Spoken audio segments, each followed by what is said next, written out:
L'estany d'Ivars i Vila-sana és ja una realitat. Milers de persones cada any visiten aquest espai natural. Avui els volem convidar a que ens acompanyin, però que ho farem de la mà de les persones que expliquen, que coneixen, els que millor fan apropar aquesta recuperació al públic que habitualment el recorre. Si ens acompanyen, veurem com és des de dins l'estany d'Ivars i Vila-sana.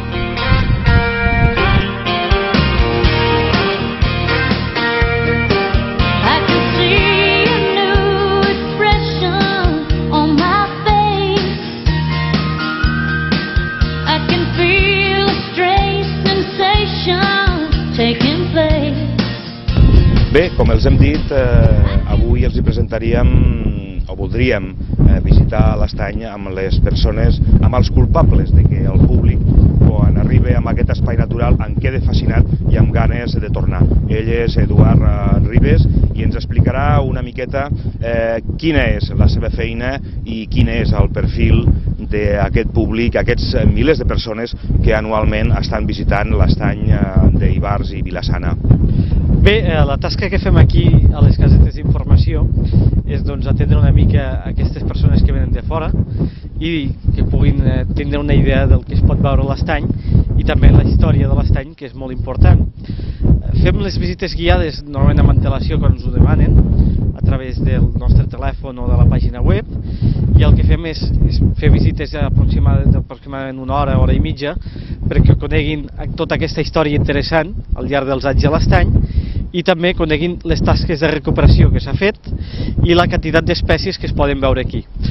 El perfil de visitant en tenim de molt tipus, pot ser de gent de la comarca i de fora que ve a donar una volta i veure una mica com està l'estany a les diferents estacions i èpoques, i també gent que ve des de Barcelona i d'altres també comunitats de tota Espanya per gaudir d'aquest entorn natural i visitar aquest estany i les espècies que hi ha aquí. Inclús també tenim referències de persones de l'estranger que venen expressament a veure espècies d'ocells que feia temps que no es veien aquí a la zona. Jo soc Montse Parera, i ell és Alfons Rubiralta i venim de Vilanova i la Geltrú. De fet hem vingut a fer una mica de turisme per conèixer la comarca, estem a Mollerussa, i un dels destins era venir aquí a l'estany.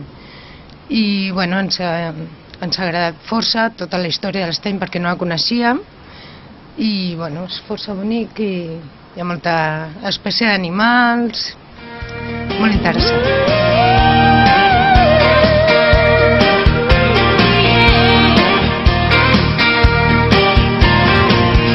Aquests cavalls que esteu veient aquí no hi són de forma gratuïta.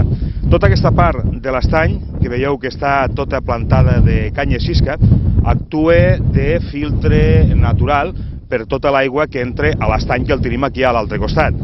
Aquests cavalls que van arribar del Parc Natural del Delta de l'Ebre són dos mascles i el que fan és regenerar aquesta canya sisca. Aquestes canyes s'havien de segar habitualment amb una màquina mecànica, i aleshores, des que hi ha aquesta parella de cavalls, ells mateixos van menjant aquesta canya sisca i això és el que fa que es pugui regenerar de forma natural.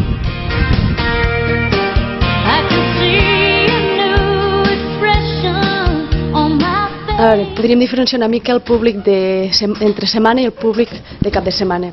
El d'entre setmana normalment solen ser gent dels voltants, dels pobles, que venen a passejar o a fer una mica d'esport.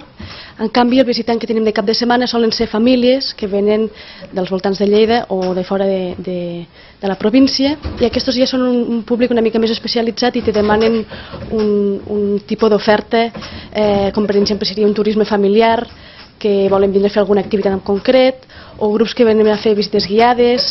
També hi ha persones que te demanen, per exemple, rutes en bicicleta o rutes a cavall, i ben aviat, per exemple, amb el servei de les barques, que es fica en marxa a partir del 15 de març, és un servei més que ofereix el Consorci de l'Estany.